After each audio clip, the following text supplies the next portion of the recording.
உலகத் தமிழர்கள் யாவருக்கும் என் அன்பும் வணக்கமும். நமது இமெயில் தமிழ் ஊடகத்திற்கு உங்களுடைய ஆதரவை நல்குமாறு மிகவும் பணிவோடு வேண்டுகிறேன். நன்றி, வணக்கம். உலகத் தமிழர்கள் அனைவருக்கும் என் அன்பும் வணக்கமும். பிப்ரவரி 21 திருச்சியிலே மிகப்பெரிய ஒரு இன எழுச்சி மாநாடை அண்ணன் செந்தமிழன் சீமான் தமிழ்நாட்டில் அரங்கேற்றது இன்னைக்கு உலகம் முழுக்க ஒரு பேசுபொருளா மாறி இருக்கு. கிட்டத்தட்ட தமிழ் சமூகத்தை சாதியால பிளவுபடுத்தி, மதத்தால பிளவுபடுத்தி, கட்சிகளாக பிளவுபடுத்தி, இன்னும் என்னென்ன வடிவங்களை இந்த மக்களை துண்டாட முடியுமோ அப்படியெல்லாம் துண்டாடி இலவச ஓட்டு வங்கிகளாகவே தமிழ் சமூகத்தை மொத்தத்தையும் பயன்படுத்திட்டு வந்த திராவிடங்கள் இன்னைக்கு கதறக்கூடிய நிகழ்ச்சியை பார்க்கிறோம். காரணம், சீமான் என்ற ஒரே ஒரு புலி இந்த தமிழ்நாட்டுல ஓட ஓட திராவிடத்தை கொதற வேட்டையாடிக்கிட்டு இருக்கிறத நம்ம பார்க்கிறோம். சாதாரண ஒரு மனிதனாக வந்த ஒரு ஆகப்பெரும் ஆற்றல் கொண்ட நம்பிக்கையின் ஒளிக்கிட்டதே அண்ணன் செந்தமிழன் சீமான். மேதகவே தலைவர் பிரபாகரன் அவர்கள் இந்த மண்ணில் இல்ல, அவர்கள் கடந்து போயிட்டாங்க, நம்மளை விட்டு போயிட்டாங்க அப்படின்னு எல்லாரும் நினைச்சுக்கிட்டு இருக்கிறோம். சத்தியமா இல்ல. மேதகவே பிரபாகரன் அவர்களுடைய ஆத்மா சீமான் உயிருக்குள் புகுந்ததே இந்த விளையாட்டு விளையாடுது. அதை நீங்க மறந்துடக்கூடாது.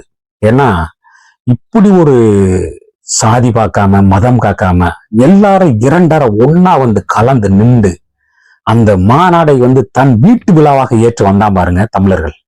அதுல நாம் தமிழர் கட்சி உண்மையிலே இமயம் தொட்டுருச்சு. சேர சோழ பாண்டியர்கள் அந்த மூவேந்தர் கொடியை இமயத்துல நட்டான்னு நம்ம படிச்சோம்ல, அதுக்கும் ஒரு படி மேல போய் நாம் தமிழர் கட்சி கொடியை போய் அண்ணன் சீமான் நட்டுட்டு வந்துட்டேன் அப்படிங்கிறத இதோட உள்ளார்ந்த பொருள். ஏன்னா எந்த மனக்கசப்புமோ மனக்குழப்பமோ இல்லாம ஒரே ஒத்த தாய்க்கு பிறந்த அத்தனை பிள்ளைகள் மாதிரி நின்று அந்த கூட்டத்தை பல லட்சம் பேரை ஒண்ணு திரட்டி ஒரு சிறு சத்தம் கூட இல்லாம, ஒரு சிறு தும்பியல் நிகழ்வு கூட இல்லாம அந்த கூட்டத்தை நடத்தி அவ்வளவு தூரம் 2.5 மணி நேரத்துக்கு மேல மூச்சை பேச்சாக்கி விதைத்த சீமான் அவர்கள் கடைசியாக கூட நீங்க பாதுகாப்பா வீட்டுக்கு போய் சேர்ந்துட்டீங்கன்னா அதுதான்டா எனக்கு உள்ள ஒரு பெரிய மகிழ்ச்சின்னு இறுதியாக கூட பதிவு செஞ்சார். நீங்க அந்த மேடையில இருந்து பார்த்த மக்கள் அத்தனை பேத்துக்கும் தெரியும். அந்த அளவிற்கு வந்த உறவுகளை கூட பாதுகாப்பா போகணும் அப்படின்னு. ஏன்னா இதுல பெரிய இது என்னன்னா, வெற்றி என்னன்னா, இந்த மாநாட்டின் மாபெரும் வெற்றி என்னன்னா, கை குழந்தைகள் இருந்து வயது முயர்ந்த பெரியவர்கள் வரை 90 வயதை தொட்டவங்க வரை அந்த இடத்துல குழுமி இருந்தாங்க. ஒழுக்க நெறி என்றால் அது நாம் தமிழர் கட்சி மட்டுமே இந்திய அளவில் பேசப்படக்கூடிய கட்சி, அல்லது உலகம் கடந்து நிற்கக்கூடிய ஒரு கட்சி எதுனா ஒழுக்க கட்டுப்பாட்டில் இராணுவ கட்டுப்பாட்டை மிஞ்சிய ஒரு கட்சி நாம் தமிழர் கட்சி. ஏன்னா அங்க பாத்தீங்கன்னா, நிகழ்ச்சியை பாத்தீங்கன்னா உங்களுக்கு தெரிஞ்சிருக்கும். சிறு குழந்தை அந்த நாற்காலி எடுத்து ஒழுங்குபடுத்துது. சிறு குழந்தைங்க, அந்த குழந்தைக்கு யாரும் சொல்லி கொடுத்தாங்களா? பட்டறிவு. அந்தக்குள்ள எடுத்து எல்லாரும் எடுத்து வைக்கிறேன், நம்மளும் எடுத்து வைக்கணும் அப்படிங்கிற அந்த குழந்தைக்கு அந்த பட்டவரின் மூலமா அந்த நாற்காரியை போய் எடுத்து வைக்குது. எப்படி கொண்டு வந்துட்டாங்க பாத்தீங்களா? தலைமுறைக்கு முன்னாடி உள்ள தலைமுறைக்கும் கொண்டு போய் சேர்த்துட்டாரு, பின்னாடி உள்ள தலைமுறைக்கும் கொண்டு போய் சேர்த்துட்டாரு. இன்னும் வருங்கால தலைமுறை அத்தனையும் சீமானை கொண்டாடாது போகவே முடியாது. அப்படி ஒரு நிலையை உருவாக்கிட்டாரு. அங்க பள்ளிவாசல் இருக்கக்கூடிய அந்த இஸ்லாமிய உறவுகளை சிறுபான்மை சமூகம் சொல்லி அவர்களை ஒரு ஓரத்துல முத்திரை குத்தி உட்கார வச்சுக்கிட்டு இருக்கான். அங்க 5 சீட்டுக்கு போய் ஒரு கூட்டம் போய் நக்கிக்கிட்டு இருக்கு. ஐயா ஸ்டாலின் காலடியை நக்கிக்கிட்டு இருக்கு. ஆனா அங்க அந்த மாநாட்டுல அவ்வளவு பரபரப்பான சூழல்ல அவங்க நோன்பு கஞ்சி திறப்பதற்காக நோன்பு கஞ்சி ஏற்பாடு செஞ்சு, தொழுகைக்கான ஏற்பாடு செஞ்சு, எவ்வளவு பெரிய ஒரு மகத்தான ஒரு கட்சி தலைவனா சீமான் உயர்ந்துட்டாங்கிறத நீங்க எல்லாருமே பார்க்கணும். எல்லாத்துலயுமே ஒரு ஒழுக்கம் இருந்து, எல்லாவற்றிலும் அத்தனை விஷயங்கள்லயும் ஒரு நேர்த்தியான ஒரு இராணுவ கட்டமைப்போடு அந்த கூட்டம் நடந்து முடிஞ்சது உங்க எல்லாத்துக்குமே தெரியும்.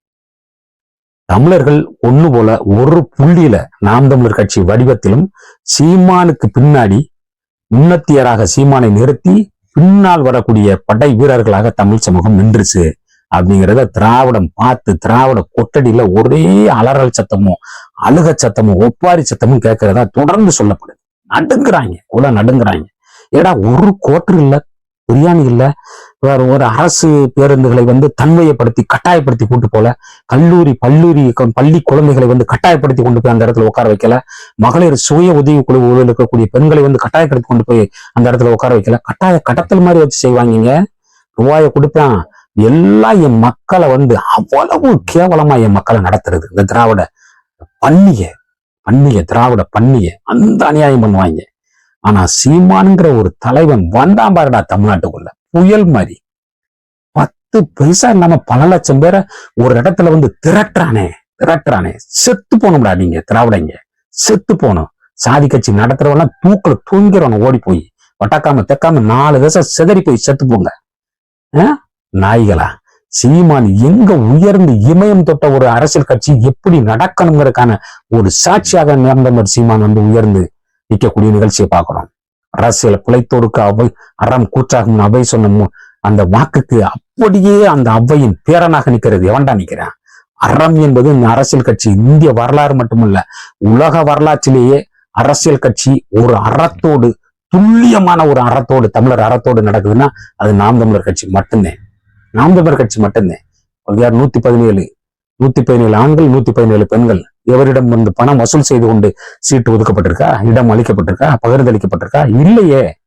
தேவேந்திர குல வேளாளர்களுக்கு 15, பறையர் சமூகம் ஆதிக்குடியான பறையர் சமூகத்துக்கும் 15க்கு மேல, எல்லாத்துக்கும் ஒரு 13 தனி தொகுதி, ஒரு 2 பொது தொகுதி. எல்லாரையும் பழங்குடி சமூகங்கள் எவ்வளவுமே தொட்டு தூக்க தயங்கக்கூடிய சமூகங்கள் அத்தனை பேர்த்துக்கும் வந்து இடம் கொடுத்து, அருந்ததியர்களுக்கும் இடம் கொடுத்து, அனைத்து தமிழ் குடிகளுக்கும் பார்த்து இடம் கொடுத்து பெண்ணியம் பேசக்கூடிய கட்சி இன்னைக்கு இந்திய திருநாட்டுல அண்ணன் சீமானை தவிர, நாம் தமிழர் கட்சியை தவிர எவனுக்கடா இருக்கு?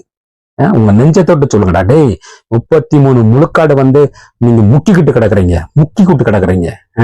இங்க சரிபாதி 50 விழுக்காடு 50க்கு 50க்கு அப்படியே 2 உடைச்சு கொடுத்த மாதிரி, தேங்காய் 2 அப்படியே சரிவிகிதமா நேர்கோட்டில் உடைச்சு கொடுத்த மாதிரி பெண்ணியத்துக்கும் ஆணியத்தும் சமப்படுத்தி 2 பேரும் ஒண்ணுதாண்டா நிறுத்தின தலைவன் சீமானுங்க. நீங்க எங்கடா நாய்களா? தேர்ந்தெடுக்கப்படுற பூரா அயோக்கிய புயலும் முள்ள மாதிரி முடிச்சவைக்கு ஆடுகளாண்டவை, மாடுகளாண்டவை, மணல் கண்டவை, மலகளாண்டவை எல்லாம் களவாணி நாயா. சட்டமன்றம் பாராளுமன்றம் பூரா நிறைஞ்சிருக்கிற இந்த கலியுகத்துல அந்த கலிசடைகள்லாம் ஓரம் தள்ளி விட்டு தூய்மையான அரசியல் அந்த தமிழ் மண்ணில் நிலைநாட்டணும் என்ற சீமானுக்கு மேல எவன்டா இருக்கான்? ஓரா குழுன்னு சொல்லி ஒரு ஓரா குழுவோட அறிக்கை சொல்லுது, பூராமை சட்டமன்றம் பாராளுமன்றத்தில் பெரும்பகுதியான உறுப்பினர்கள் வந்து குற்ற பின்னணியில வந்து திருட்டு பயவுள்ளைகள் சொல்லி பதிவு செய்யுது ஓரா குழு. எங்கடா இருக்கு? எங்க இருக்குது சமூக நீதி? எங்க இருக்கு? சுடுகாட்டுல சாதியா பிளந்து நிக்கிறான், இடுகாட்டுல சாதியா பிளந்து நிக்கிறான் இந்த தமிழ் சமூகம். ஆனா நாம் தமிழர் கட்சி ஒருவேளை வராம போயிருந்தா இந்த 15-20 ஆண்டுகளுக்குள்ள உண்மையிலேயே தமிழ்நாடு வேற மாதிரி போயிருந்திருக்கும். அந்த சாதியை வந்து உண்மையிலேயே ஒழித்த, உண்மையிலேயே மான பெரியார் எவன் தெரியுமா? அது செந்தமிழன் சீமான். உண்மையிலேயே சாதியை தகர்த்த ஒரு பகலவன் யாருன்னு தெரியுமா? அது செந்தமிழன் சீமான். தேவேந்திரன, கோனார, நாடார, செட்டியார எல்லாரையும் ஒருதாய் பிள்ளைகளை மாதிரி வந்து ஒரு இடத்துல நிறுத்தக்கூடிய சக்தி சீமான தவிர எவனுக்குடா இருக்கு? சாதியை பார்த்து சாதிய ரீதியா அவனை நொறுக்கி கூலி குறுக வச்சு சாதியால துண்டாடி வேட்டையாடின ஓனாய கூட கேவலமான இந்த திராவிட இருந்துச்சு. ஆனா சீமான் இன்னைக்கு ஒரு தாய் பெற்றெடுத்த பிள்ளைகளாக எல்லோரையும் நிறுத்தி அழகு பார்த்துட்டான்ல. இன்னைக்கு எப்படி கொண்டாடணும் தெரியுமா? தமிழ் சமூகங்களும் இந்த தமிழ்நாட்டில் இருக்கக்கூடிய ஊடகங்களும் சீமானை போற்றி கொண்டாடணும். ஆனா ஒருவேளை நேரடி ஒளிபரப்பு செய்யல. விஜய்க்கு காற்று பிரியவில்லை என்றால் அது செய்தி, காலையிலிருந்து மாலை வரை செய்தி. இவ்வளவு பெரிய பிரம்மாண்டமான ஒரு மாநாட்டை தமிழ்நாட்டுல ஒரு அரசியல் கட்சி தலைவன், அதுவும் எளிய மகன், வாடகை வீட்டில் இருக்கக்கூடிய ஒரு அரசியல் கட்சி தலைவன், ஒரு ஏழை தாய் பெற்றெடுத்த மகன், என் தாய் எங்க அண்ணாமா பெற்றெடுத்த தவ புதல்வன், இன்னும் எங்க ஆத்தா 100 நாள் வேலையில போய் களவட்டி கஞ்சி குடிச்சுக்கிட்டு இருக்கா எங்க ஆத்தா. அப்பேற்பட்ட புண்ணியவதியின் வகித்தில் பிறந்த அந்த புண்ணியவான் நடத்துற மாநாட காசு கொடுக்காம, எவனுக்கும் எதுவும் கொடுக்காம, கோட்டர் பிரியாணி கொடுக்காம மாநாட ஒரு நாதாரி பேரும் தமிழ்நாட்டுல காட்டல, ஒளிபரப்பு செய்யல. ஏன்? காரணம் என்ன? வளர்ந்துருவான் சீமான், சீமானிசம் வளர்ந்து தலைஞ்சிரும். பின்னாடி மிகப்பெரிய ஒரு கருத்தியல் சித்தாந்தம் கொண்ட ஒரு போர்ப்படை வந்து பின்னாடி வந்துடும். நாம் தமிழர் கட்சி ஆட்சிக்கு பிடிச்சிச்சுன்னா இங்க திராவிடங்களோட கூடாரம் ஒட்டுமொத்தமா அறுத்தடிய பெறுங்கிற வெறி, பள்ளி, வேதனை, ரணம் ஊடகங்களுக்கு எதுக்கடா வருது? இல்லையா? அறத்தோட ஊடகத்தை நடத்துங்க. இல்லைன்னா மூடிட்டு போய் ஸ்டாலின் வீட்டுல அந்த நாய் கட்டி கிடக்கிற கட்டாந்துறையில போய் நீங்களும் போய் படுத்துக்கோங்கடா. இது ஒரு பொழப்பா? ஊடகங்கள் நடத்துற பொழப்பா? இது பொழப்பா? திராவிட கூடாரம் கிட்டத்தட்ட அந்த விஜயநகர பேரரசோட தொடர்ச்சியோட நீட்சி தாண்டா இந்த இன்னைக்கு வரைக்கும் இந்த திராவிடங்கிற போர்வையில எங்களை ஆண்டுகிட்டு இருக்கேன். வேரோடி மண்ணோட அறுத்து சாய்ப்பதற்கான ஒரு கருத்தியலை வந்து அண்ணன் சீமான் விதைச்சிட்டாரு. 1922 முஸ்தபா கமால்ங்கிற ஒரு ஆம்பளை என் அண்ணன் சீமானை போன்ற ஒரு வீரன் உள்ளத்திலே உறுதி கொண்டவன். அந்த துருக்கி மண்ணு, அவன் மண்ணு, அது மண்ணு, துருக்கி மண்ணில் துருக்கியர்களுக்கு வந்து நெருக்கடி கொடுத்துக்கிட்டு அந்த மண்ணில் 2.5 கலந்து எப்படி இந்த தமிழ் சமூகத்துக்குள்ள திராவிடங்க கலந்து இன்னைக்கு உள்கலாட்டா பண்றான் பாருங்க. இதே வளையத்தை அங்க செஞ்சான் துருக்கியில. ஒரு கிடைக்கண கூட துருக்கியில் இருக்க விடக்கூடாதா அப்படின்னு முளைச்சு கிளர்ந்தெடுத்து வந்தான். இன்னைக்கு தமிழ் தேசியத்துல கிளர்ந்தெடுத்து வர்றான்ல அண்ணன் சீமான். இதே போல முஸ்தபா கமால் வந்தான். அவங்கள கிரேக்கலர்களை இந்த துருக்கிலருந்து ஓட அடிச்சு விரட்டின தாண்டா இந்த மண்ணுக்கான விடுதலை கிடைக்கும், இந்த மக்களுக்கான உயிர் காற்று நமக்கு கிடைக்கும். அது வரைக்கும் நம்ம ஓயக்கூடாதான்னு முஸ்தபா கமால் போராட்டம் இல்லையா அந்த துருக்கியில விரட்டினானே. பெரும் போர் கொண்டு 100 ஆண்டு வலி, 100 ஆண்டு ரணம், 100 ஆண்டு கஷ்டங்களையும் கவலைகளையும் உள்ளத்துல தாங்கி அடி கிரேக்கங்களை ஓட வெளுத்து நுறுக்கி அவங்களை சின்னவனமாக்கி சிதைச்சு மண்ணை விட்டு வெளியேற்றி துருக்கி சுத்தமான துருக்கியர்களை கொண்டு துருக்கிங்கிற ஒரு நாடை கட்டமைச்சிட்டான் முஸ்தபா கமால். அத மாதிரி எங்க அண்ணன் சீமானும் இன்னைக்கு இந்த திராவிடர் வேறடா, தமிழர் வேறடா, தமிழர்களை சாதியால் துண்டாக்குனதே இந்த நாய்கள் தாண்டா, தமிழர்களை மதத்தால் துண்டாக்குனதே இந்த நாய்கள் தாண்டா. இந்த இஸ்லாமிய இந்த தாய் குடி சமூகமான இஸ்லாமிய சொந்தங்களை வந்து தீவிரவாதிகளாக முத்திரை குத்தி இந்த மக்களை இன்னைக்கு வரைக்கும் 30 ஆண்டு 40 ஆண்டு காலமா சிறைக்குள்ள வச்சு நம்மளை கொட்டடிக்குள்ள கொள்றது இந்த திராவிடம் தாண்டா. அவன் இன்னைக்கு ஒட்டுமொத்த சமூகம் மதம் கடந்து, இனம் கடந்து, சாதி கடந்து, மதம் கடந்து, அத்தனையும் கடந்து இன்னைக்கு தமிழ் சமூகம் ஒட்டு மொத்தமா இன்னைக்கு ஒரு தலைவன் பின்னாடி நிக்குதுன்னா அது நாம் தமிழர் கட்சிக்கு பின்னாடி நிக்குது. உறுதியாக இந்த முறை நாம் தமிழர் கட்சியோட உறுப்பினர்கள் உறுதியாக நிச்சயம் சட்டசபைக்குள் போவார்கள். உறுதியாக காரைக்குடியில் இருக்கக்கூடிய மக்கள் உண்மையிலே கார ரோசத்துக்கும் மானத்துக்கும் பேர் போன மக்கள் காரைக்குடி மக்கள் உறுதியாக செந்தமிழன் சீமானுடைய கதறலுக்கும் கத்தலுக்கும் கண்ணீருக்கும் அவன் சிந்திய வேர்வைக்கும் உப்பு பூத்து போகுங்க. சட்டை நனைஞ்சு தண்ணியில நனைச்செடுத்த சட்டை மாதிரி ஒவ்வொரு கூட்டத்திலும் பேசி முடிச்சுட்டு இறங்கும் போது நீங்க ஒவ்வொரு நாள் நீங்க பார்த்திருப்பீங்க சட்டை பூரா வேர்வை தண்ணியா கொட்டும். யாருக்காக சீமான் சுபகமா வாழணும்னா, சீமான் இந்த நாய்களை விட இந்த அரசியல் சாக்கடைக்குள்ள மூழ்கி முக்கத்தெடுக்கணும்னா 10,000 கோடி அண்ணன் காலடியில கொட்டுறதுக்கு எத்தனையோ பேர் இருக்கிறான். அத்தனை உதரை தள்ளித்து இந்த சமூகத்திற்காக நாயை விட கேவலமாக இந்த மண்ணில் கத்தி இந்த தமிழர்களுக்கு இணை வெளிச்சு ஊட்டுறதுக்காக நம்மால் பெற்றெடுத்த அந்த புனிதனுக்கு நீங்க வாக்கு செலுத்துங்க. காரைக்குடி மக்களே, உங்களை கரம் கோத்து உங்க கையேந்தி உங்கள்கிட்ட கேட்கிறேன், அண்ணன் சீமானை கைவிட்டு விடாதீர்கள். நாம் தமிழர் கட்சியில் இருக்கக்கூடிய 234 உறுப்பினர்களையும் நீங்கள் வென்று எடுப்ப வைக்கிறதுக்கான ஒரு மிகப்பெரிய ஒரு வேலை திட்டத்தை செய்யணும். விவசாய சின்னத்துக்கு நீங்க வாக்கு செலுத்துங்க. இங்க கூடிய கூட்டம் அத்தனை பேரும் 10 சொல்லுங்க, தமிழ்நாடு நமக்குடா, தமிழ்நாடு நமக்கு. விட்டுறாதீங்க, இந்த முறை விட்டுறக்கூடாது. நம்மளை திராவிடங்க இதுவரைக்கும் நம்மளை வெட்டி சாச்சது போதும். நம்மளை வந்து இலவசத்துக்கு கையேந்தி இப்படி பிச்சைக்கார சமூகமா நிறுத்தியது போதும். நம்ம சுயத்தன்மையோடு நம்மளுக்கான பொருளாதாரத்தை தன்வசப்படுத்திக் கொள்ள வாழ்வதற்கு ஏழை எளிய மக்கள் அத்தனை பேருக்கும் ஆரம்ப கல்வி முதல் ஆராய்ச்சி கல்வி வரை இலவசம், துல்லியமான இலவசம், மருத்துவம் இலவசம், சுத்த குடிநீர் இலவசம், வேலை வாய்ப்பு நிச்சயமாக உறுதி செய்யப்படும். ஆடு மாடு மேய்ப்பது அரசு தொழில், வேளாண்மை செய்வது என்பது அரசு தொழில். அத்தனைக்கும் ஒரு செயல் திட்டம் வச்சு ஒரு கட்சி வந்து தேர்தலுக்குள்ள அந்த இதை வந்து அறிக்கை வந்து ஒரு புத்தகமா தரக்கூடிய ஒரு கட்சி நாம் தமிழர் கட்சி தான். உறுதியாக நாம் தமிழர் கட்சியை நம்ம விட்டுறக்கூடாது. நாம் தமிழர் கட்சிக்கு நீங்க ஆதரிக்கணும்.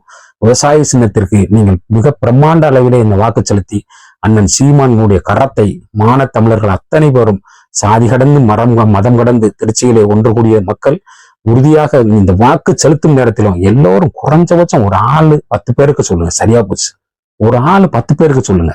உறுதியாக நமக்கான காலம் உறுதியாக வரும். தமிழ் தேசியம் தமிழ்நாட்டில் மலர்ந்தே தீரும் என்ற நம்பிக்கையோடு களமாறுவோம். நன்றி, வணக்கம். இந்த காணொளி உங்களுக்கு பிடிச்சிருந்ததுன்னா லைக் பண்ணுங்க, மற்ற நண்பர்களுக்கும் ஷேர் பண்ணுங்க. நன்றி.